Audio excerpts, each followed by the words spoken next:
Tepat pukul 12 malam, suamiku mengendap keluar membawa koper. 1 jam kemudian, pesan masuk, foto dia di kapal pesiar bersama selingkuhannya, mengejekku miskin. Dia tidak tahu, perangkapku sudah tertutup rapat 30 menit sebelum dia melangkah pergi. Sebelum ceritanya dimulai, silakan tulis di kolom komentar dari daerah mana saja teman-teman yang menonton cerita ini. Jangan lupa like dan subscribe agar channel ini bisa semakin berkembang dan bisa mempersembahkan cerita yang lebih menarik lagi. Suara detak jam dinding terdengar begitu nyaring di telingaku malam itu. Tik, tok, tik, tok. Jarum jam menunjukkan tepat pukul 12 malam. Di luar sana, angin malam berhembus kencang, menggoyangkan dahan-dahan pohon mangga di pekarangan rumah kami yang gelap. Namun, di dalam kamar tidur yang dingin ini, aku tidak sedang tidur. Aku berbaring miring, memunggungi sisi ranjang tempat suamiku, Galang, seharusnya berada. Mataku terpejam, napasku kuatur sedemikian rupa agar terdengar teratur, seolah-olah aku sudah terlelap dalam mimpi yang panjang.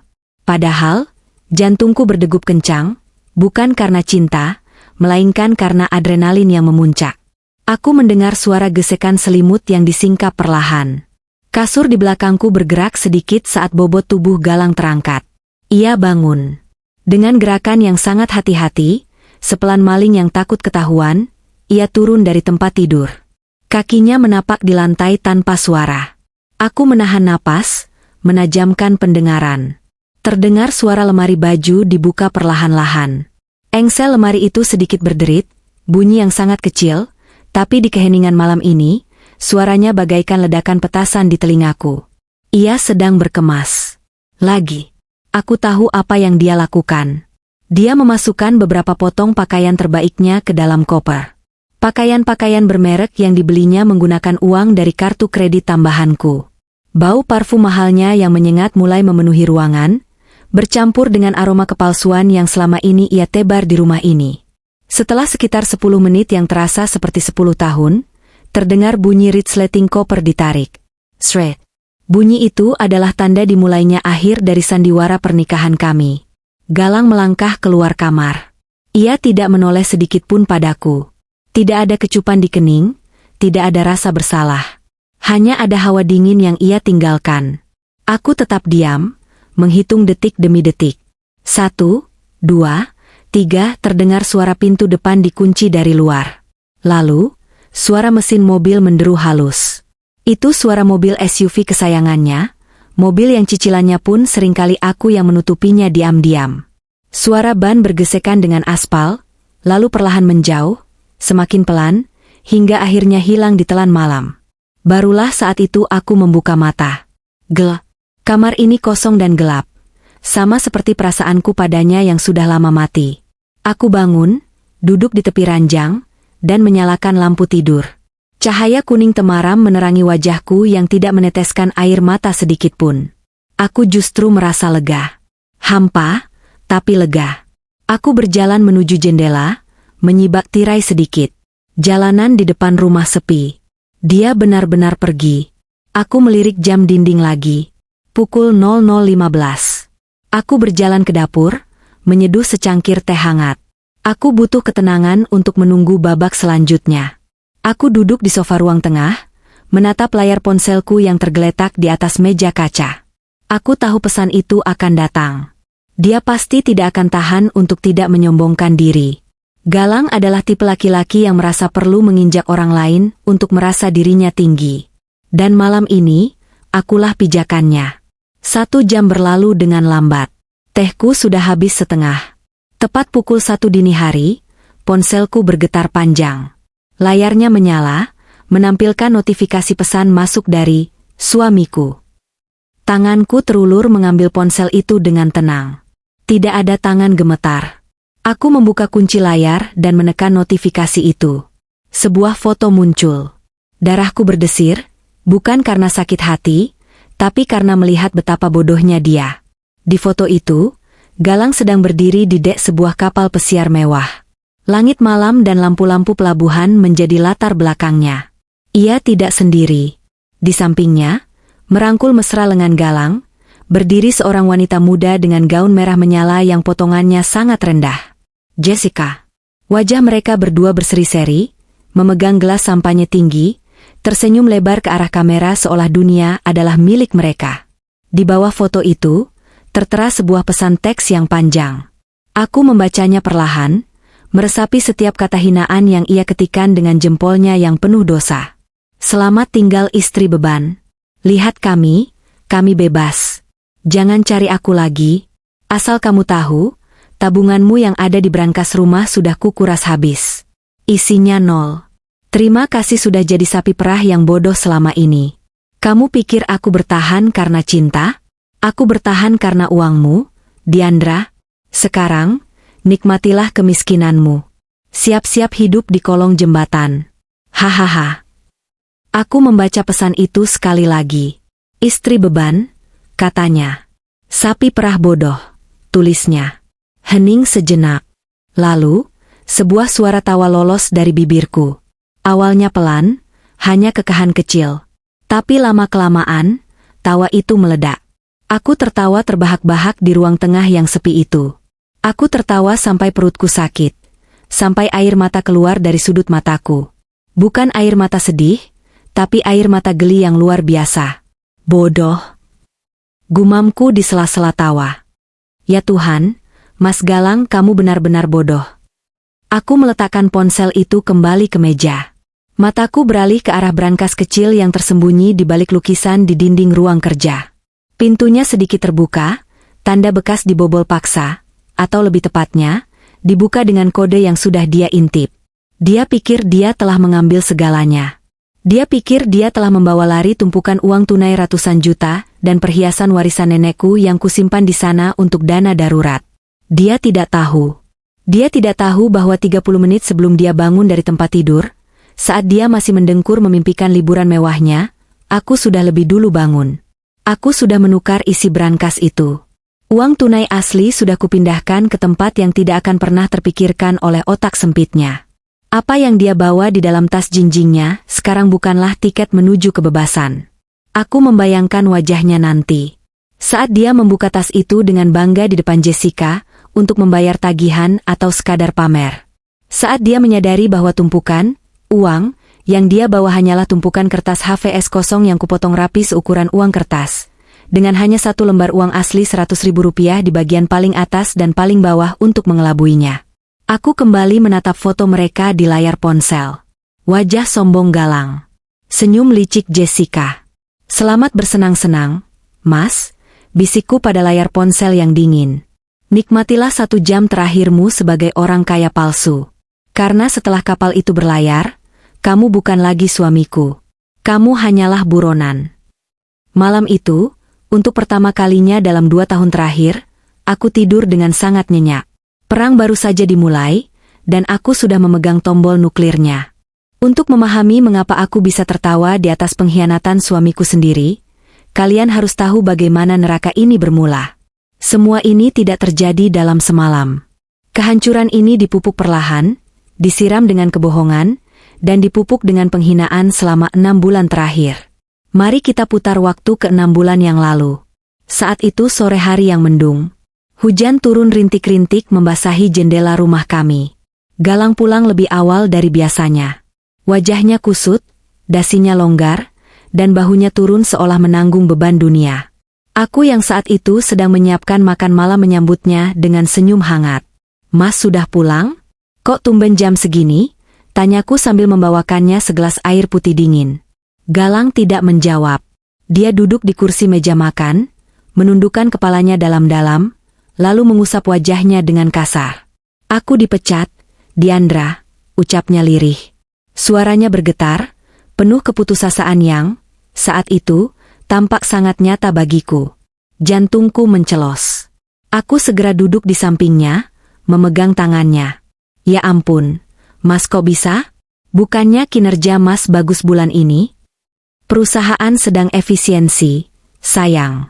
Ada pemotongan karyawan besar-besaran.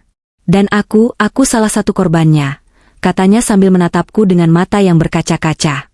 Aktingnya sungguh sempurna, layak mendapatkan piala. Maafkan aku, Diandra, aku gagal jadi suami.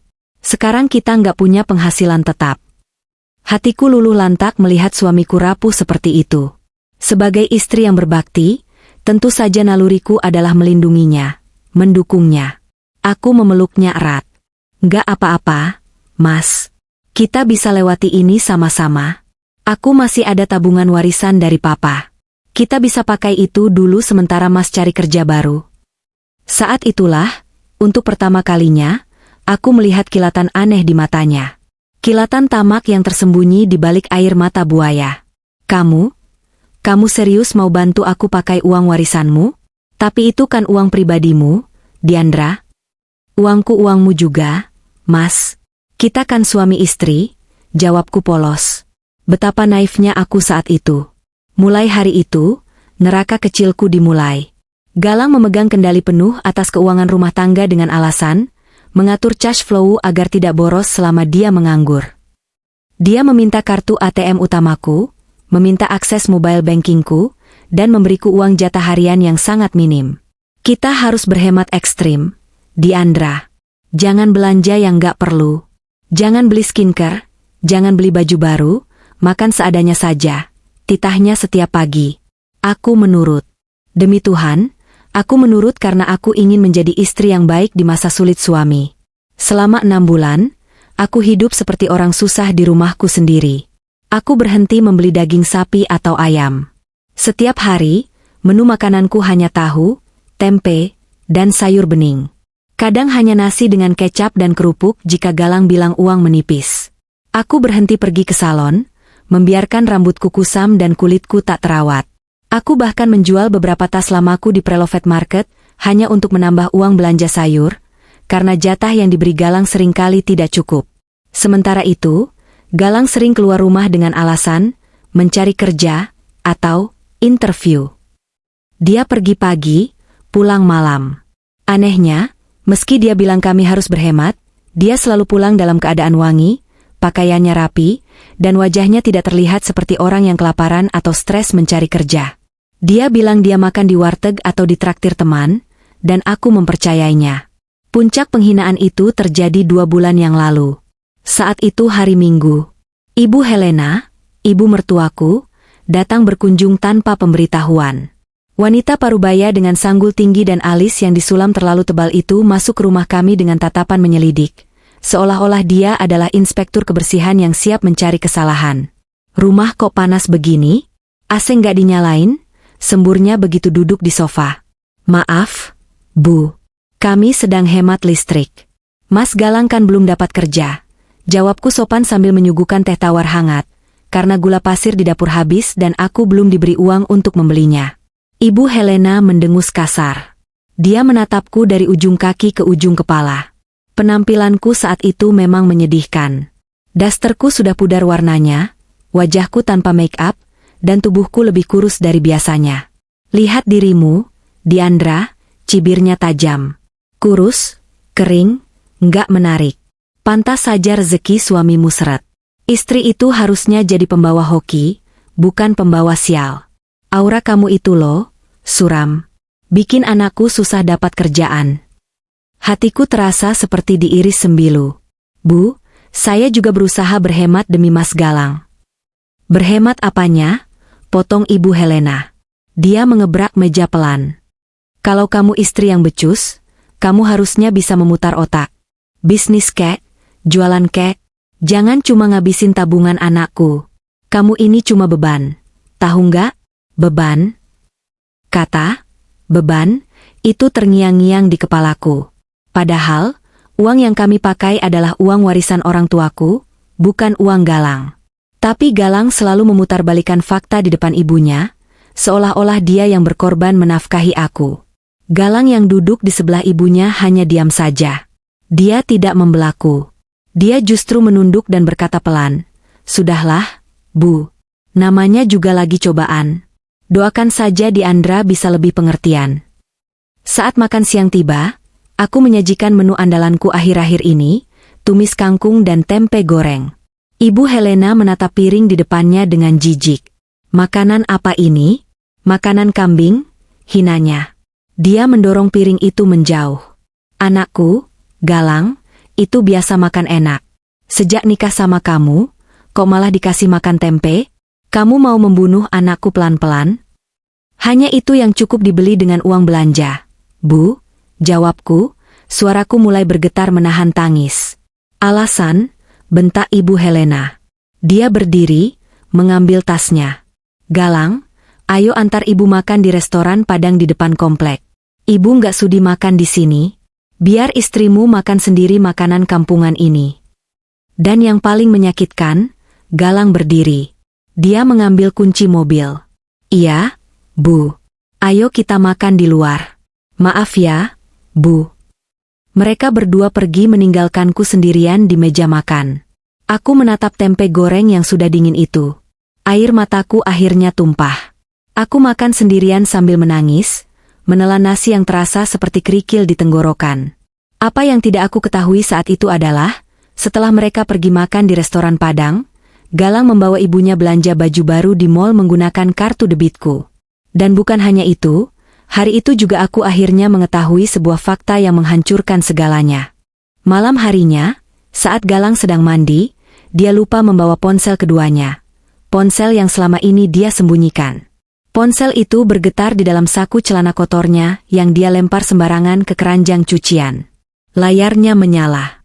Sebuah notifikasi dari aplikasi ojek online muncul, tapi isinya bukan pesanan ojek. Itu adalah fitur chat. Jessica, sayang, makasih ya transferan 10 jutanya tadi. Tas yang aku mau akhirnya kebeli. Kamu emang terbaik. Istrimu yang bodoh itu nggak curiga kan uangnya kamu ambil. Duniaku runtuh detik itu juga. Ternyata dia tidak dipecat. Ternyata dia tidak sedang mencari kerja. Selama 6 bulan ini, dia membohongiku soal PHK agar dia bisa menguasai tabunganku. Uang yang aku hemat mati-matian, uang yang membuatku makan tempe setiap hari, ternyata dia hambur-hamburkan untuk perempuan bernama Jessica ini. Dia membiarkan istrinya dihina ibunya, kelaparan, dan menderita. Sementara dia memanjakan pelakor dengan uang istrinya sendiri. Aku memegang ponsel itu dengan tangan gemetar. Rasa sedih itu lenyap seketika, berganti dengan api kemarahan yang membakar dada. Aku tidak meletakkan ponsel itu kembali. Aku menyalin semua bukti chat itu, mengirimnya ke email rahasiaku, lalu meletakkannya kembali ke saku celananya seolah tidak terjadi apa-apa. Saat Galang keluar dari kamar mandi, bersiul-siul kecil, aku sudah duduk di tempat tidur. Menatapnya dengan senyum tipis. Senyum yang menyembunyikan belati. Sudah mandi, Mas? Segar? Tanyaku lembut. Segar banget, sayang, jawabnya tanpa dosa. Baguslah, kataku dalam hati. Nikmatilah kesegaran itu, Mas. Karena sebentar lagi, aku akan membakar hidupmu. 1 minggu sebelum malam kepergian Galang, suasana di rumah kami terasa seperti menyimpan bom waktu. Setelah insiden penemuan pesan perselingkuhan di saku celananya, aku berubah. Bukan menjadi istri yang meledak-ledak marah, melainkan menjadi istri yang sangat patuh dan bodoh. Aku memainkan peranku dengan sempurna. Aku berpura-pura tidak tahu apa-apa tentang Jessica.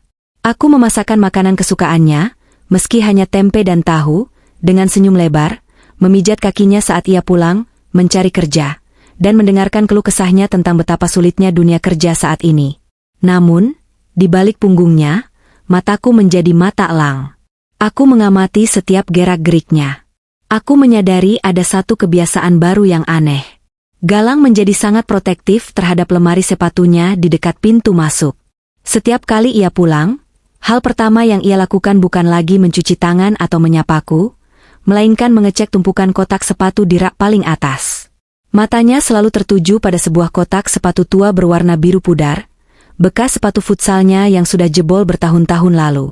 Siang itu, Galang sedang pergi. Ia bilang ada wawancara kerja di sebuah perusahaan logistik di Jakarta Utara. Begitu suara motor ojek online-nya menjauh, aku langsung bergerak.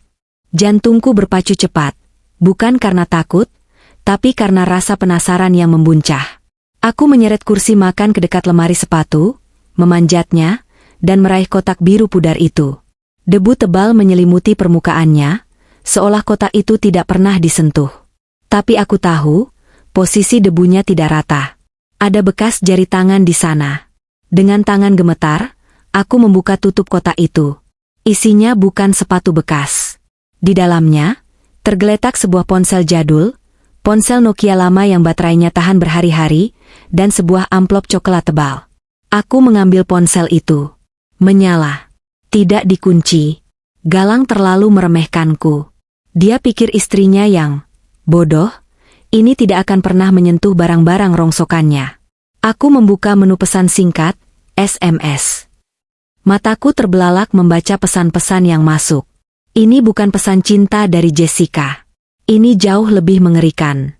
Bima DC, woi anjing. Mana janji lo? Bunga bulan ini belum masuk. Lo mau gue kirim karangan bunga duka cita ke rumah bini lo? Bima DC, gue tahu lo di rumah. Jangan ngumpet. Gue bakar rumah lo lama-lama. Utang pokok 2 miliar, bunga udah jalan 500 juta. Lo bayar atau ginjal lo gue ambil? Galang, Sen, sabar, Bang Bima. Sumpah sabar. Gue lagi proses cairin aset. Bini gue punya simpenan tunai di brankas dan sertifikat rumah ini, atas nama dia tapi gue udah pegang. Minggu depan gue lunasin semuanya sekalian bunganya. Napasku tercekat. 2,5 miliar? Aset? Sertifikat rumah? Tanganku beralih ke amplop coklat di dalam kotak sepatu itu. Aku membukanya perlahan. Selembar kertas tebal meluncur keluar. Itu adalah sertifikat hak milik, SHM, rumah ini. Rumah warisan almarhum papaku. Rumah tempat aku tumbuh besar dan tempat aku merawat Galang selama ini. Aku memeriksa lembar pengesahan di halaman belakang. Di sana, di kolom pemilik, masih tertera namaku, Diandra Paramita. Tapi di sebelahnya, ada sebuah lampiran surat kuasa jual. Surat kuasa yang menyatakan bahwa aku, Diandra, memberikan kuasa penuh kepada Galang untuk menjaminkan atau menjual rumah ini. Di bagian bawah surat kuasa itu, ada tanda tanganku. Darahku mendidih sampai ke ubun-ubun. Itu bukan tanda tanganku yang asli. Itu tiruan yang sangat kasar. Galang telah memalsukan tanda tanganku untuk menjaminkan rumah ini kepada rentenir bernama Bima demi menutupi utang judinya. Ya, dari riwayat pesan lainnya, aku tahu uang itu habis bukan untuk bisnis yang gagal, melainkan untuk judi online. Slot. Dia mempertaruhkan atap tempat kami bernaung di meja judi maya, kalah, lalu menggadaikan nyawaku dan masa depanku sebagai jaminannya. Aku terduduk lemas di lantai ruang tamu. Kertas-kertas itu berserakan di pangkuanku. Jadi, ini rencananya. Pantas saja dia memintaku menyerahkan semua akses tabungan. Dia ingin menguras uang tunai di brankas untuk bekal kabur bersama Jessica. Sementara rumah ini, rumah kesayanganku, akan disita oleh rentenir kejam bernama Bima. Dia akan membiarkan aku menghadapi para preman itu sendirian, diusir paksa, dan hidup menggelandang di jalanan. Sementara dia bersenang-senang di luar negeri atau di tempat persembunyiannya bersama pelakor itu. Kejam. Desisku. Air mata menetes di atas sertifikat rumah. Kamu bukan manusia, Galang. Kamu iblis. Namun, di tengah rasa hancur itu, sebuah pemikiran melintas di benakku. Sebuah strategi. Galang takut pada Bima. Sangat takut. Di pesan-pesan itu, Galang memohon-mohon seperti pengemis. Bima adalah ancaman terbesarnya. Dan Galang berpikir aku tidak tahu apa-apa. Dia pikir dia memegang kendali. Dia pikir dia pemain catur yang sedang memakan pion. Dia tidak sadar, dia baru saja menyerahkan raja-nya kepadaku. Ponsel butut ini, pesan-pesan ancaman ini, dan ketakutannya pada Bima, adalah senjata pemusnah massal yang dia berikan secara cuma-cuma padaku. Aku menyeka air mataku dengan kasar. Tidak ada gunanya menangis untuk laki-laki yang sudah menjual istrinya sendiri. Aku memfoto semua bukti chat itu dengan ponsel pribadiku. Aku memfoto surat kuasa palsu itu. Setelah itu, aku merapikan kembali semuanya ke dalam kotak sepatu, meletakkannya persis di posisi semula, seolah-olah tidak pernah disentuh. Aku berdiri, menatap cermin di lorong rumah. Wajahku sembab, tapi mataku nyalang. Kamu mau main api, Mas? Bisikku pada bayanganku sendiri. Baik. Aku akan pastikan kamu terbakar sampai jadi abu. Hari itu, aku menemukan senjataku. Dan senjata itu bernama Bima. Setelah menemukan bukti fatal itu, Aku tidak lagi merasa sebagai korban. Mentalitasku berubah total. Aku bukan lagi Diandra si istri penurut yang makan tempe demi suami. Aku adalah Diandra Paramita, putri tunggal dari keluarga pengusaha yang selama ini memilih hidup sederhana karena cinta, tapi kini siap menggunakan semua sumber daya yang kumiliki untuk menghancurkan musuh. Langkah pertamaku adalah menghubungi Rian. Rian adalah pengacara kepercayaan almarhum papaku. Dia satu-satunya orang yang tahu persis seberapa besar kekayaan yang sebenarnya kumiliki, warisan yang sengaja kusimpan rapat-rapat dalam bentuk saham dan deposito jangka panjang, agar tidak membuat Galang insecure di awal pernikahan kami. Betapa ironisnya, niat baikku untuk menjaga harga diri suami justru dimanfaatkan untuk menginjak-injakku. Kami bertemu di sebuah kafe privat di ujung kota, tempat yang tidak mungkin didatangi Galang. Rian, dengan setelan jas rapinya, kaget melihat penampilanku yang kurus dan tak terawat. "Nona Diandra, apa yang terjadi?" tanyanya prihatin. Aku tidak berbasa-basi. Aku menyerahkan salinan bukti-bukti yang kutemukan, foto chat perselingkuhan, bukti utang rentenir, dan foto surat kuasa palsu soal rumah. Aku mau dia hancur. Rian. Hancur sehancur-hancurnya. Tapi aku mau dia merasa menang dulu sebelum aku jatuhkan, kataku dingin. Rian memeriksa dokumen itu dengan teliti. Wajahnya mengeras. Pemalsuan dokumen, penipuan, penggelapan dalam rumah tangga. Kita bisa memenjarakannya bertahun-tahun, Nona. Saya bisa urus laporan polisinya sekarang. Jangan sekarang, tahanku. Dia berencana kabur hari Jumat malam. Dia mau naik kapal pesiar. Kebetulan sekali, kapal itu salah satu armada di bawah naungan anak perusahaan papa, kan? Rian mengangguk, mulai mengerti arah pikiranku. Benar, Nona. Ocean Dream. Itu milik Diandra Group. Bagus. Blokir paspornya di sistem imigrasi, tapi buat flagnya silent. Biarkan dia lolos di pemeriksaan awal, tapi tahan dia saat kapal sudah di tengah laut atau saat bersandar di pelabuhan transit. Dan satu lagi, aku butuh uang mainan. Banyak. Rian tersenyum tipis. Saya mengerti. Serahkan pada saya. 2 hari sebelum hari H, saat Galang sedang tidur mendengkur, aku melakukan aksi pertukaran itu. Aku membuka brankas di ruang kerja. Tumpukan uang tunai asli, sekitar 300 juta rupiah hasil tabunganku selama ini, aku keluarkan. Tanganku cekatan menggantinya dengan tumpukan kertas yang sudah disiapkan Rian. Kertas itu dipotong presisi seukuran uang asli. Di setiap gepoknya, lembar paling atas dan paling bawah adalah uang asli pecahan 100.000 rupiah. Sisanya di tengah, kertas HVS kosong dan uang mainan bergambar kartun. Jantungku berdegup kencang saat mendengar suara Galang membalikkan badan di kamar tidur. Jika dia bangun sekarang, tamatlah riwayatku. Tapi dia tetap tidur, bermimpi indah tentang kebebasannya. Aku menutup brankas itu kembali, mengunci kodenya. Selesai. Jebakan finansial sudah terpasang. Langkah terakhir adalah yang paling berbahaya, menghubungi sang predator, Bima. Aku membeli kartu perdana sekali pakai. Aku menunggu saat Galang sedang mandi sore sebelum berangkat untuk pertemuan bisnis palsunya. Aku pergi ke halaman belakang, menekan nomor yang tertera di ponsel jadul Galang yang sempat kucatat. Panggilan tersambung. Suara berat dan kasar terdengar di seberang sana. Halo? Siapa nih? Jangan macem-macem lo, gue sibuk. Aku menarik napas panjang, mengubah suaraku menjadi bergetar, penuh ketakutan, persis seperti ibu-ibu yang putus asa. Halo, apa benar ini Pak Bima? Saya istrinya Galang, Pak. Hening sejenak di seberang sana. Lalu tawa meremehkan terdengar. Oh, bini si penipu itu? Ngapain lo nelpon? Laki lo udah bayar belum?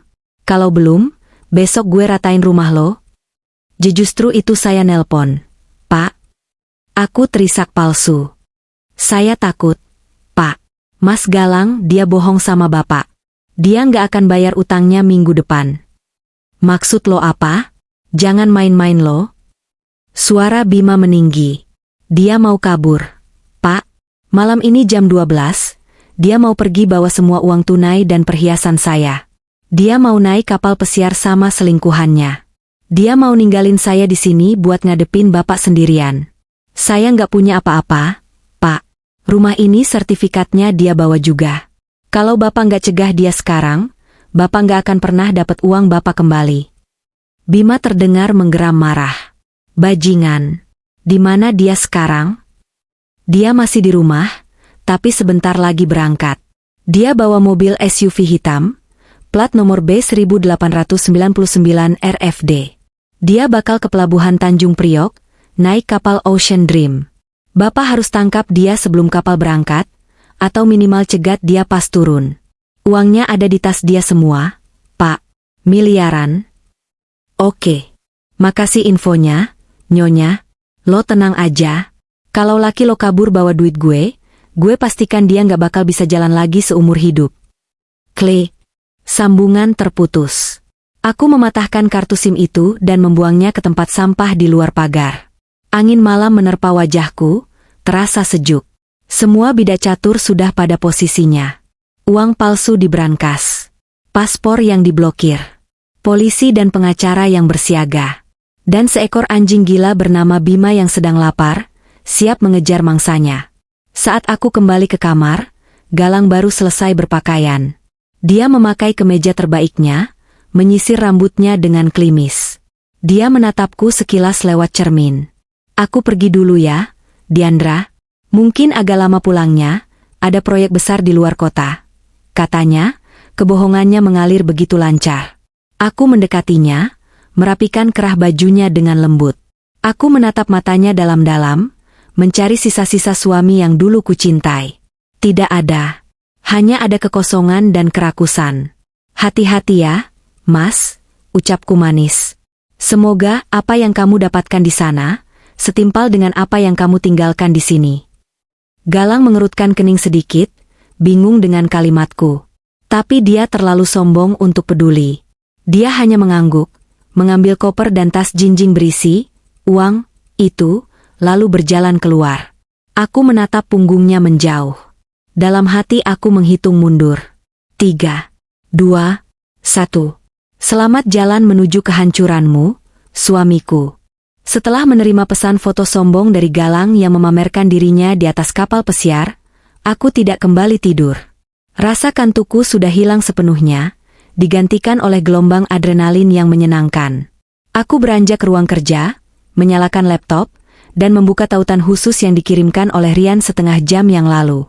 Sebagai pemilik saham mayoritas dari perusahaan pelayaran yang mengoperasikan kapal Ocean Dream, aku memiliki hak istimewa yang tidak diketahui Galang. Akses langsung ke kamera keamanan alias CCTV di seluruh penjuru kapal. Di layar laptopku yang beresolusi tinggi, aku bisa melihat mereka. Di sana, di geladak VIP yang gemerlap oleh lampu hias, Galang dan Jessica duduk bagaikan raja dan ratu. Aku menyesap teh hangatku sambil menatap wajah suamiku yang terlihat sangat bahagia, kebahagiaan semu yang dibangun di atas penderitaanku. Mereka tertawa lepas, mungkin sedang menertawakan aku yang mereka pikir sedang menangis di pojokan kamar. Jessica terlihat glamor dengan gaun merahnya, sesekali menyandarkan kepala manja di bahu Galang. Aku melihat seorang pelayan berseragam rapi datang menghampiri meja mereka. Dari gerak bibirnya dan botol yang dibawa, aku tahu Galang memesan sampanye termahal di menu. Dom Perignon. Botol itu dibuka dengan letupan kecil, busa meluap, dan mereka bersulang. Gelas berdenting. Nikmatilah tegukan itu, Mas, gumamku pada layar. Itu minuman termahal terakhir yang akan membasahi tenggorokanmu. Drama yang kutunggu-tunggu dimulai saat pelayan itu kembali, kali ini membawa nampan kecil berisi tagihan. Galang dengan gaya sokaya yang khas, mengeluarkan dompet kulitnya tanpa melihat total tagihan. Ia menarik kartu debit platinum, kartu yang terhubung dengan rekening tabungan kami, dan menyerahkannya dengan angkuh. Pelayan itu memasukkan kartu ke mesin EDC. Menunggu beberapa detik, lalu menggeleng sopan. Ia mengatakan sesuatu.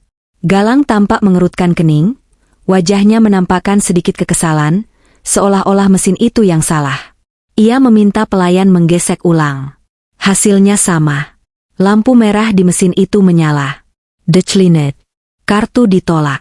Aku tertawa kecil di ruang kerjaku. Tentu saja ditolak. 1 menit setelah Galang keluar dari pintu rumah tadi, aku sudah memblokir kartu itu lewat aplikasi mobile banking. Saldo di dalamnya pun sudah kupindahkan ke rekening rahasiaku, hingga hanya tersisa Rp50.000. Di layar, Galang mulai terlihat panik. Ia merogoh saku, mengeluarkan kartu kredit pribadinya. Ia menyerahkannya lagi. Pelayan mencoba lagi. Declinet. Galang mencoba kartu ketiga. Declinet. Wajahnya yang tadi merah padam karena alkohol kini berubah pucat pasi. Keringat dingin mulai terlihat mengkilap di dahinya meski angin laut bertiup kencang. Jessica mulai tampak gelisah, senyumnya memudar, ia menatap sekeliling, takut orang-orang memperhatikan kemiskinan mendadak mereka. Inilah saatnya. Aku meraih ponselku dan melakukan panggilan video ke nomor Galang. Di layar CCTV, aku melihat Galang terlonjak kaget saat ponsel di meja bergetar. Ia menatap layar ponsel dengan ragu. Nama, istri beban, pasti terpampang di sana. Awalnya ia ragu, tapi karena panik dan butuh pelampiasan marah, ia mengangkatnya. Wajah panik Galang memenuhi layar ponselku. Heh, apa yang kamu lakukan pada kartu ATM-ku? Hah? Kenapa semuanya nggak bisa dipakai? Bentaknya tanpa salam. Suaranya terdengar bergetar, campuran antara amarah dan ketakutan. Aku tersenyum manis. Sangat manis. Di latar belakangku, terlihat suasana rumah yang tenang dan nyaman. Aku bahkan sengaja memakai masker wajah dan memegang gelas wine, menunjukkan bahwa aku sedang bersantai, bukan menangis meraung-raung seperti dugaannya. Halo, Mas. Gimana liburannya? Kok mukanya tegang begitu? Nggak jadi cheers? Sapaku dengan nada riang yang dibuat-buat. Jangan main-main, Diandra. Buka blokiran kartunya sekarang. Aku mau bayar minum. Kamu mau bikin aku malu? Teriaknya. Suaranya cukup keras, hingga beberapa tamu di meja sebelah menoleh. Jessica tampak berusaha menutupi wajahnya dengan rambut. Loh, kok minta aku? Bukannya kamu orang kaya sekarang?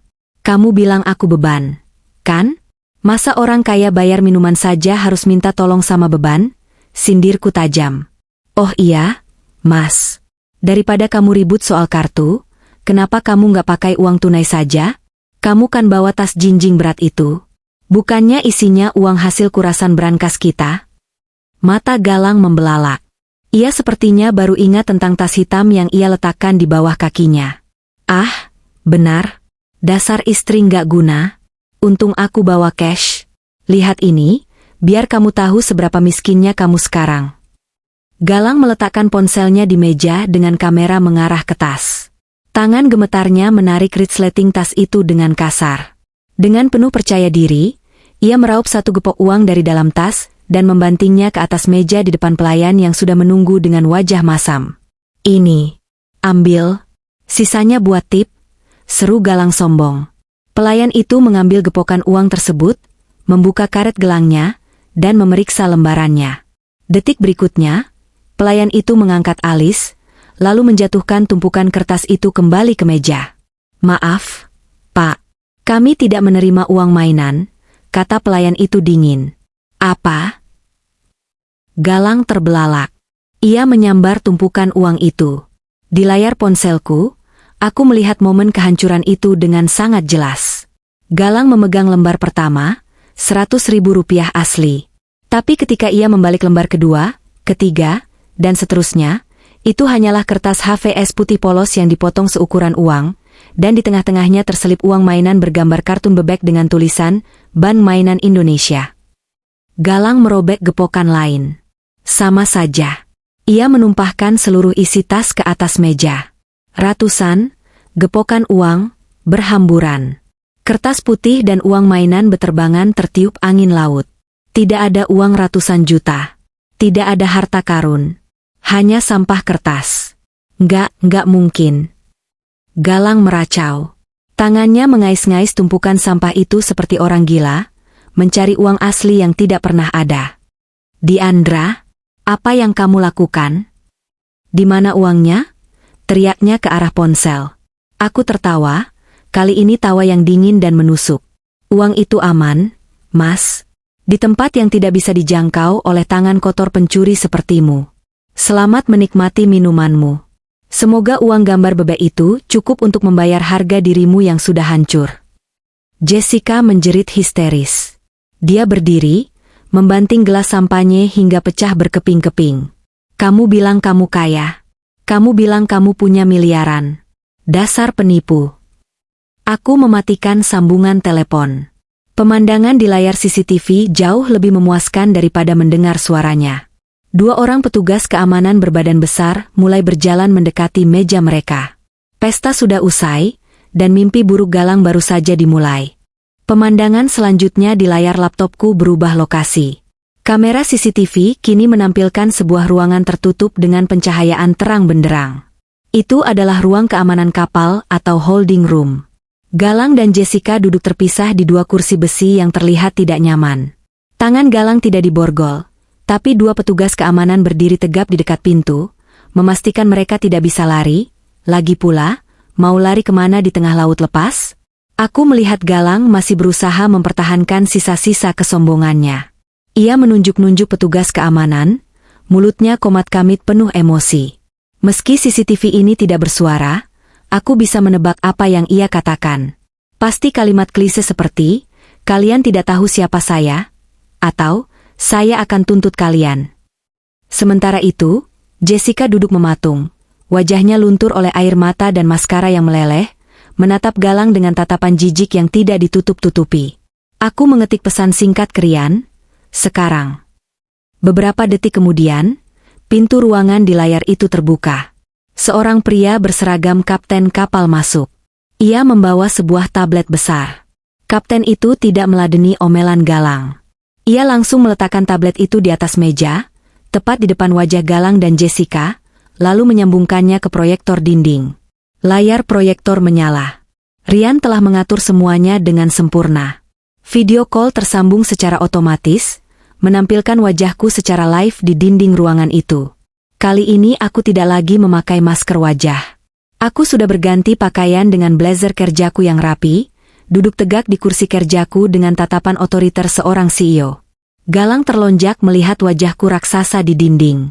Diandra, bilang sama kacung-kacungmu ini untuk lepaskan aku. Ini salah paham. Uangku ketinggalan. Diam, suaraku menggema di ruangan itu lewat speaker.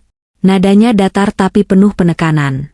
Galang seketika terdiam, mungkin kaget melihat sisi diriku yang ini, sisi yang selama ini kusembunyikan di balik das terlusuh. Selamat malam, Bapak Galang dan Ibu Jessica, sapaku formal. Selamat datang di Ocean Dream. Saya harap fasilitas penahanan kami cukup nyaman. Diandra, apa-apaan ini? Lepaskan aku atau aku ceraikan kamu, ancam Galang bodoh. Oh, jangan khawatir soal cerai. Suratnya sudah kusiapkan. Tapi sebelum itu, mari kita lihat siapa sebenarnya laki-laki yang duduk di situ, kataku. Aku menekan tombol di laptopku, dan tampilan di proyektor kapal berubah. Slide pertama muncul. Itu adalah rekaman CCTV dari kamera tersembunyi yang kupasang di rumah sehari, setelah aku menemukan kotak sepatu itu. Video itu memperlihatkan Galang sedang duduk di meja makan, meniru tanda tanganku di atas lembar kertas, surat kuasa jual beli rumah.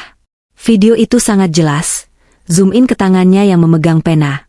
Itu bukti pertama, jelasku. Pemalsuan dokumen negara. Ancaman hukuman 6 tahun penjara. Galang pucat. Mulutnya terbuka tapi tidak ada suara yang keluar. Jessica menoleh tajam ke arah Galang. Kamu malsuin tanda tangan buat jual rumah istrimu. Slide berubah lagi. Kali ini deretan mutasi rekening yang kudapat dari ponsel bekasnya. Bukan grafik investasi saham seperti yang sering ia pamerkan pada Jessica, melainkan riwayat deposit ke situs judi online, Zeus 88. Angkanya fantastis. 5 juta, 10 juta, 50 juta. Total kerugian mencapai miliaran rupiah dalam 6 bulan. Dan ini, lanjutku, adalah kemana perginya uang tabungan yang kamu curi dariku, Mas. Bukan untuk bisnis, bukan untuk masa depan, tapi untuk memberi makan mesin slot. Jessica berdiri, matanya melotot. Kamu bilang kamu investor. Kamu bilang kamu punya aset kripto. Jadi selama ini uang yang kamu kasih ke aku itu hasil nyuri dari istrimu buat judi? Jess, dengerin aku dulu, ini rekayasa. Galang mencoba memegang tangan Jessica, tapi ditepis kasar. Jangan sentuh aku, penipu, jerit Jessica. Tunggu, belum selesai, potongku. Slide terakhir muncul. Sebuah dokumen legal perusahaan. Akta pendirian perusahaan pelayaran pemilik kapal Ocean Dream. Di sana, tertulis jelas nama pemilik saham mayoritas, Diandra Paramita. Suasana hening seketika. Galang menatap layar dengan mata nyaris keluar. Rahangnya jatuh. Ia menatap dokumen itu, lalu menatap wajahku di layar, lalu kembali ke dokumen. Otaknya yang lamban berusaha memproses informasi raksasa ini. "Ka kamu?" gagapnya. "Ya, Mas," jawabku dingin. "Kapal yang kamu naiki sekarang, kursi yang kamu duduki, bahkan bahan bakar yang menjalankan mesin kapal ini, semuanya milikku. Kamu mencoba kabur dari istrimu, menggunakan kapal milik istrimu sendiri. Betapa ironisnya." Aku menyondongkan tubuh ke depan kamera, menatap lurus ke matanya lewat layar. "Kamu selalu merendahkanku, memanggilku beban, memanggilku miskin. Padahal selama ini, aku diam karena aku menghargaimu sebagai suami. Aku menyembunyikan kekayaanku agar kamu tidak merasa rendah diri. Tapi kamu malah menginjak-injak harga diriku." Jessica, yang kini menyadari bahwa ia telah bertaruh pada kuda yang salah, kuda pincang yang sekarat, langsung berbalik menyerang. Ia menampar pipi Galang dengan keras. Plak! Suaranya terdengar nyaring bahkan lewat speaker. "Dasar laki-laki sampah," maki Jessica. Ia kemudian menoleh ke arah layar, ke arahku, dengan wajah memelas yang tiba-tiba berubah menjadi korban. "Mbak Diandra, tolong saya. Mbak, saya nggak tahu apa-apa. Saya juga korban penipuan dia. Dia bilang dia bujangan kaya raya. Saya ditipu, Mbak. Sumpah." Aku menatap Jessica dengan tatapan datar. "Simpan air mata buayamu untuk polisi nanti, Jessica. Kamu menikmati uangku, memakai tas dari uangku, dan menghinaku bersamanya. Kalian berdua pasangan yang serasi. Sama-sama busuk." Aku memberi isyarat pada kapten kapal. "Kapten, tolong amankan mereka sampai kapal kembali bersandar di pelabuhan besok pagi. Pastikan mereka tidak melompat ke laut. Saya ingin mereka tetap hidup untuk menghadapi apa yang sudah menunggu di dermaga." "Siap, Bu Diandra," jawab kapten tegas. Layar proyektor mati. Sambungan terputus. Aku menutup laptopku perlahan. Di ruangan kerjaku yang sunyi, aku menghela napas panjang. Rasanya beban berat di dadaku terangkat sebagian. Tapi ini belum berakhir. Penghancuran mental sudah selesai. Besok pagi, saat matahari terbit dan kapal itu kembali merapat karena instruksi daruratku, penghancuran fisik dan sosial akan dimulai. Aku berjalan ke jendela, melihat langit malam yang gelap. Di kejauhan, aku membayangkan Bima si rentenir sedang mengasah parangnya. Menunggu, sahabat, lamanya pulang. "Tidur yang nyenyak, Mas," bisikku pada angin malam. "Karena besok, kamu akan bangun di neraka." Matahari pagi baru saja mengintip malu-malu di ufuk timur, membiaskan cahaya oranye keemasan yang memantul di permukaan air laut pelabuhan Tanjung Priok yang keruh. Udara pagi itu bercampur aduk antara aroma garam, amis ikan, dan bau solar dari mesin-mesin kapal raksasa. Namun, bagiku, udara pagi ini berbau seperti kemenangan. Aku berdiri tegak di ujung dermaga VIP, mengenakan sunglasses hitam besar untuk menutupi mataku yang sedikit lelah, karena tidak tidur semalaman. Di sampingku, Rian berdiri dengan postur tegap, memegang tas kerja kulit berisi dokumen-dokumen legal yang akan menjadi paku terakhir di peti mati kebebasan Galang. Di belakang kami, 2 orang petugas kepolisian berseragam lengkap berdiri siaga dengan wajah datar namun mengintimidasi. Namun, bukan kehadiran polisi yang membuat suasana dermaga pagi itu terasa mencekam. Di sisi lain, agak berjarak sekitar 10 meter dari kami, berdiri sekelompok pria berwajah garang dengan jaket kulit hitam dan tato yang menyembul dari balik lengan baju mereka. Di tengah-tengah mereka, duduk seorang pria bertubuh gempal dengan bekas luka di pipi kiri, sedang menghisap rokok kretek dalam-dalam. Itu adalah Bima, sang rentenir. Dia menatap ke arah laut dengan tatapan lapar seekor hiu yang mencium bau darah. Di belakangnya, terparkir mobil towing atau mobil derek yang sudah ia siapkan. Dan tentu saja, tamu kehormatan lainnya tidak boleh ketinggalan. Ibu Helena.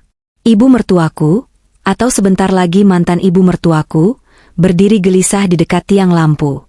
Dia terus-menerus memilin ujung selendangnya. Wajahnya pucat, matanya liar mencari-cari keberadaan putra kesayangannya.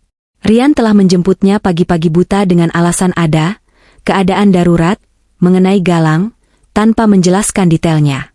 "Diandra," seru Ibu Helena saat melihatku menoleh padanya. Dia berjalan setengah berlari mendekatiku, hak sepatunya berbunyi tak-tak-tak di atas aspal dermaga. "Apa-apaan ini sebenarnya? Kenapa ada polisi? Kenapa ada preman-preman itu? Galang mana? Kamu apakan anakku?" Aku menatap wanita tua itu dengan tatapan datar. Dulu, bentakan seperti itu akan membuatku menunduk takut dan meminta maaf. Tapi hari ini, suaranya terdengar seperti gonggongan anjing kecil yang tidak berarti. "Tunggu sebentar lagi, Bu. Putra kebanggaan ibu akan segera tiba.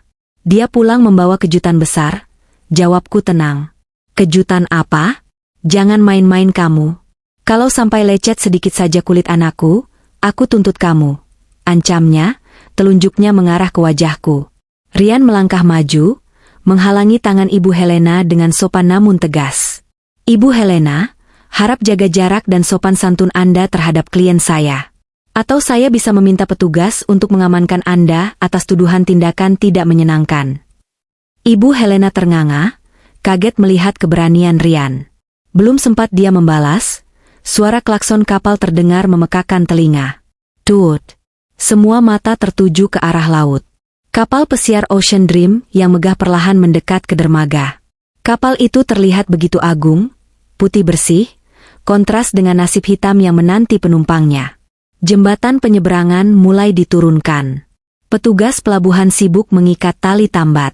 Jantungku berdegup kencang, bukan karena cinta, tapi karena antisipasi momen puncak ini.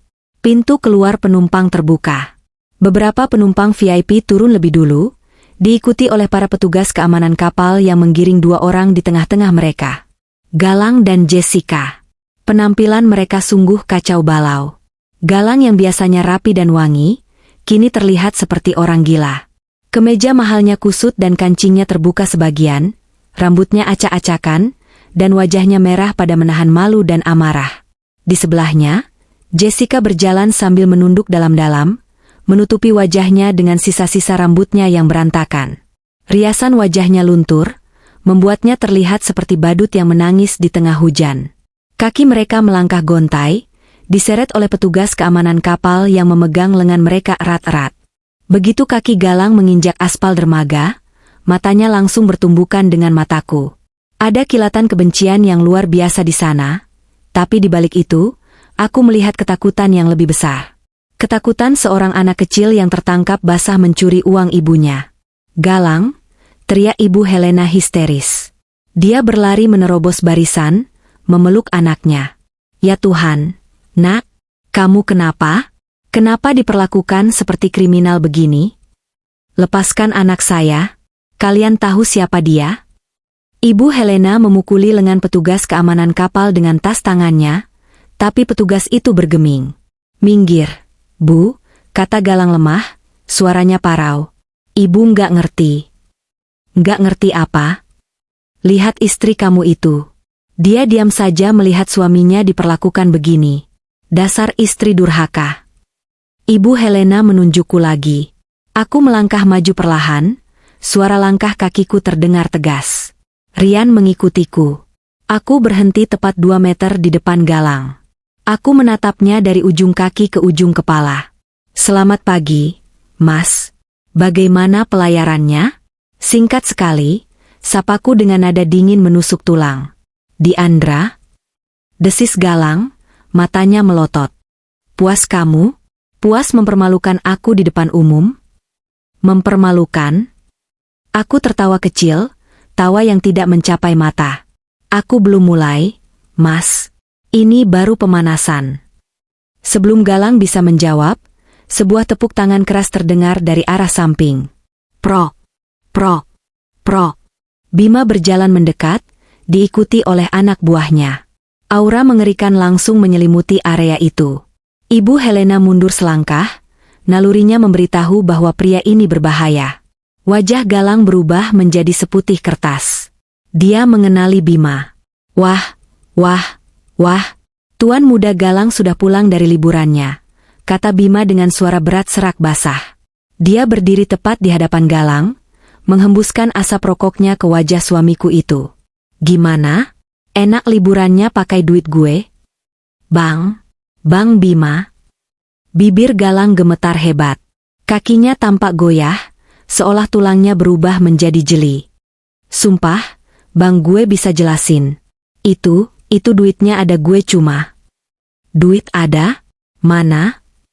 Bima menadahkan tangannya. Bini lo bilang lo bawa duit gue kabur.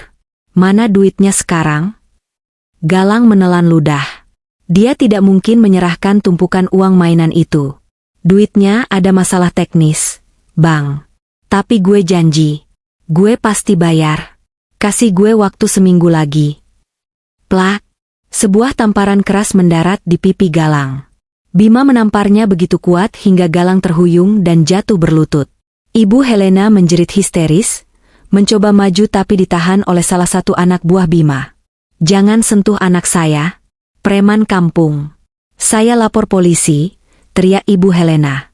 Bima tertawa menggelegar. Lapor polisi? Silakan, nenek tua. Anak lo ini penipu. Dia gadain sertifikat rumah orang, malsuin tanda tangan, terus mau kabur. Itu namanya maling. Bima mencengkeram kerah baju Galang, memaksanya mendongak. Gue nggak butuh janji manis lo, gue butuh aset. Bima menoleh ke anak buahnya. Sita mobilnya sekarang. Bawa. Dua anak buah Bima segera berlari ke arah parkiran mobil Ina Pelabuhan, tempat Galang memarkirkan SUV mewahnya semalam. Jangan mobil itu. Itu satu-satunya. Galang mencoba memohon, tapi suaranya tercekat. Dan itu? Bima menunjuk jam tangan Rolex, yang entah asli atau palsu, aku tidak peduli, di tangan Galang, dan kalung emas yang dipakai Jessica. Copot semua. Anggap aja cicilan bunga. Dengan kasar, anak buah Bima melucuti jam tangan Galang dan menarik paksa kalung dari leher Jessica.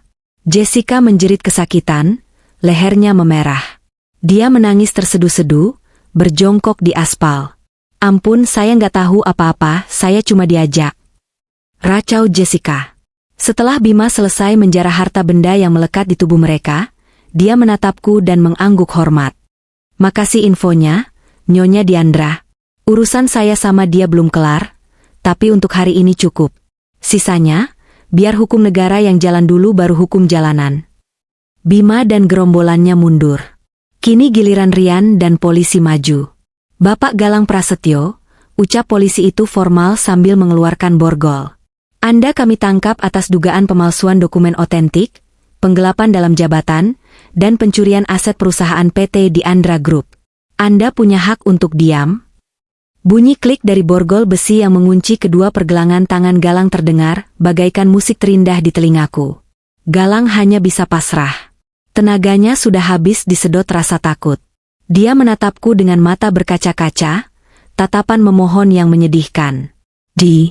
Diandra, tolong aku suamimu. Kita bisa bicarakan ini baik-baik. Rintihnya. Ibu Helena yang melihat anaknya diborgol, akhirnya ambruk di kaki Rian. Dia memeluk kaki Rian. Pak pengacara, tolong. Jangan penjarakan anak saya. Diandra, kamu tegas sama ibu? Ibu sudah tua, Diandra. Siapa yang urus ibu kalau Galang dipenjara? Aku menatap Ibu Helena yang sedang bersimpuh.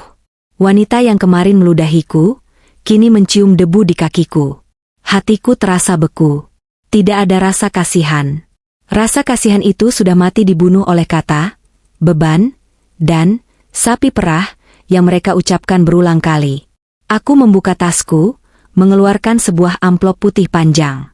Aku berjongkok di depan Galang, menyejajarkan mataku dengan matanya. Mas, ingat pesanmu semalam? Kamu bilang, selamat tinggal istri beban, siap-siap hidup di kolong jembatan?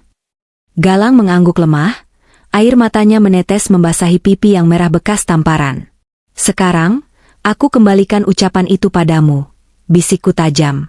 Tabunganmu sudah habis untuk judi. Rumah warisan papaku sudah aman karena surat kuasamu terbukti palsu. Mobilmu sudah diambil rentenir. Dan wanita di sebelahmu itu. Aku melirik Jessica yang sedang sibuk menghapus makeup di wajahnya dengan tisu basah. Dia hanya mencintai dompetmu, yang sekarang isinya kosong melompong. Aku menyelipkan amplop itu ke saku kemeja galang yang kotor. Itu surat gugatan cerai. Pengacaraku, Rian, yang akan mengurus sisanya. Jangan harap dapat 1 rupiah pun harta Gonogini, karena semua aset tercatat atas namaku dan perjanjian pranikah yang dulu kamu tanda tangani tanpa membacanya. Aku berdiri tegak, merapikan blazerku. Selamat menikmati hidup barumu di penjara, Mas. Dan buat ibu. Aku menoleh pada mertuaku yang masih menangis.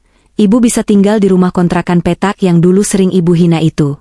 Karena rumah saya bukan lagi tempat penampungan untuk orang-orang yang tidak tahu terima kasih. Bawa mereka, perintahku pada polisi. Galang diseret menuju mobil polisi.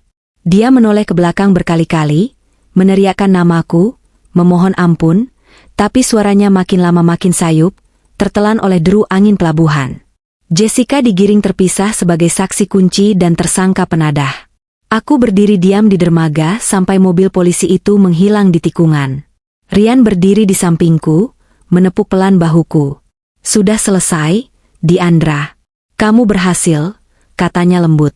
Aku menghela napas panjang, membiarkan udara laut mengisi paru-paruku. Rasanya lega. Sangat lega. Beban yang selama 6 bulan ini menghimpit dadaku akhirnya runtuh. Aku bukan lagi korban. Aku adalah pemenang yang berdiri di atas puing-puing kehancuran mereka yang mencoba menghancurkanku. Waktu adalah penyembuh yang aneh. Terkadang dia berjalan sangat lambat saat kita menderita, namun berlari kencang saat kita mulai menata hidup. 2 tahun telah berlalu sejak pagi yang dramatis di pelabuhan Tanjung Priok itu. Banyak hal yang berubah. Wajahku yang dulu sering terlihat sembab dan kusam karena tekanan batin, kini bersinar cerah. Pagi ini, aku berdiri di dinding kaca kantorku di lantai 45 sebuah gedung pencakar langit di Jakarta Selatan. Di bawah sana, mobil-mobil terlihat seperti mainan kecil yang merayap di jalanan ibu kota. Di meja kerjaku, terpampang plakat emas bertuliskan, Diandra Paramita, CEO Diandra Group. Majalah bisnis terkemuka bulan ini memajang wajahku di sampul depannya dengan judul besar, The Iron Lady, bangkit dari pengkhianatan menuju puncak bisnis maritim. Ya, aku tidak lagi bersembunyi. Aku tidak lagi menjadi istri, sederhana, yang menyembunyikan potensinya agar ego suaminya tidak terusik. Aku telah mengambil alih kendali penuh atas perusahaan warisan papa, mengembangkannya, dan membuktikan bahwa aku mampu berdiri sendiri. Suara ketukan pintu membuyarkan lamunanku. Pintu terbuka, dan Rian masuk dengan senyum hangatnya yang khas. Hubungan kami telah berkembang dari sekadar klien dan pengacara menjadi partner bisnis, dan perlahan, menjadi partner hidup. Dia adalah kebalikan dari Galang. Rian tidak pernah merasa terintimidasi oleh kesuksesanku. Dia justru menjadi sayap yang membantuku terbang lebih tinggi. Siap untuk peresmian panti asuhan baru, Bu CEO? Godanya. Selalu siap, Pak Konsultan Hukum. Jawabku tersenyum. Hari ini kami akan meresmikan Rumah Harapan Diandra, sebuah yayasan panti asuhan dan pemberdayaan wanita yang aku dirikan. Yayasan ini fokus membantu wanita-wanita korban KDRT dan penipuan finansial, wanita-wanita yang pernah berada di posisiku dulu. Kami turun ke lobi, masuk ke dalam mobil sedan hitam mengkilap yang disopiri oleh Pak Ujang, sopir setiaku. Perjalanan menuju lokasi panti asuhan melewati sebuah kawasan pasar tradisional yang padat dan kumuh di pinggiran kota. Jalanan macet, membuat mobil kami harus merayap pelan. Saat mobil berhenti di dekat sebuah jembatan layang yang kotor, mataku menangkap pemandangan yang membuat hatiku berdesir. Bukan karena rindu, tapi karena takjub akan keadilan Tuhan yang begitu presisi. Di bawah kolong jembatan itu, di antara gerobak-gerobak pemulung dan warung tenda kumuh yang menjual pecel lele, ada seorang pria kurus kering sedang mencuci piring kotor di ember besar. Pakaiannya lusuh, kaos partai yang sudah bolong di bagian ketiak, dan celana pendek yang dekil. Rambutnya yang dulu selalu disisir klimis kini gondrong tak terurus dan berminyak. Kulitnya terbakar matahari, menghitam dan kasar. Itu Galang. Dia baru saja bebas bersyarat 2 bulan yang lalu. Rian memberitahuku bahwa tidak ada perusahaan yang mau mempekerjakannya karena catatan kriminalnya. Namanya sudah masuk daftar hitam di semua sektor formal. Dia mencoba menghubungi teman-teman lamanya, tapi semua menutup pintu. Jessica? Wanita itu sudah lama menghilang, kabur keluar pulau karena dikejar-kejar debt collector pinjaman online yang menumpuk atas namanya. Galang kini hidup persis seperti sumpahnya sendiri. Di kolong jembatan, menjadi babu di warung tenda demi sepiring nasi sisa. Saat aku sedang mengamatinya dari balik kaca jendela mobil yang gelap, Galang tiba-tiba mendongak. Dia sepertinya sedang dimarahi oleh pemilik warung karena lambat bekerja. Pemilik warung itu melempar kain lap kotor ke wajah Galang. Galang hanya menunduk, menerima hinaan itu tanpa daya. Tiba-tiba, pandangannya beralih ke jalan raya. Dia menatap mobil mewahku. Tentu saja dia tidak bisa melihatku karena kaca film mobilku sangat gelap. Tapi dia sepertinya mengenali plat nomor cantik mobil ini, plat nomor yang dulu sering dia impikan untuk memilikinya. Mata kami, atau lebih tepatnya matanya dan kaca mobilku, bertemu untuk sepersekian detik. Aku melihat tatapan kosong, putus asa, dan hancur di sana. Tidak ada lagi Galang yang sombong. Tidak ada lagi Galang yang merasa dirinya raja. Yang ada hanyalah sisa-sisa manusia yang hancur oleh keserakahannya sendiri. Mau berhenti, Diandra? Tanya Rian pelan, menyadari arah pandanganku. Aku terdiam sejenak. Apakah aku ingin turun? Apakah aku ingin membuka kaca jendela, melemparkan uang receh padanya, dan menertawakannya seperti dia dulu menertawakanku? Apakah aku ingin memamerkan kebahagiaanku di depan wajahnya yang menderita? Dulu, mungkin aku menginginkan itu. Tapi sekarang, saat aku melihatnya begitu menyedihkan, aku sadar bahwa hukuman terbesar baginya bukanlah cemoohanku. Hukuman terbesarnya adalah kenyataan bahwa dia harus hidup setiap hari dengan penyesalan. Mengingat bahwa dia pernah memiliki berlian di tangannya, tapi dia membuangnya demi sebongkah batu kali. Kehidupannya yang sekarang adalah penjara yang sesungguhnya, penjara tanpa jeruji besi tapi tak ada jalan keluar. Aku tersenyum tipis, lalu menggeleng. Gak perlu, Rian. Jalan saja.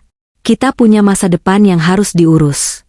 Masa lalu biarkan saja tertinggal di situ, di tempat semestinya. Baiklah, Rian tersenyum bangga, lalu memberi isyarat pada Pak Ujang. Jalan, Pak. Mobil kami melaju perlahan, meninggalkan jembatan layang itu. Meninggalkan aroma sampah, debu jalanan, dan seorang pria bernama Galang yang sedang menggosok piring kotor dengan air mata yang mungkin sudah kering. Aku menyandarkan punggungku di jok kulit yang nyaman. Aku menatap ke depan, ke arah jalan yang membentang luas dan terang. Langit Jakarta siang ini begitu biru. Karma telah menuntaskan tugasnya dengan sempurna. Dan aku baru saja memulai hidupku yang sebenarnya.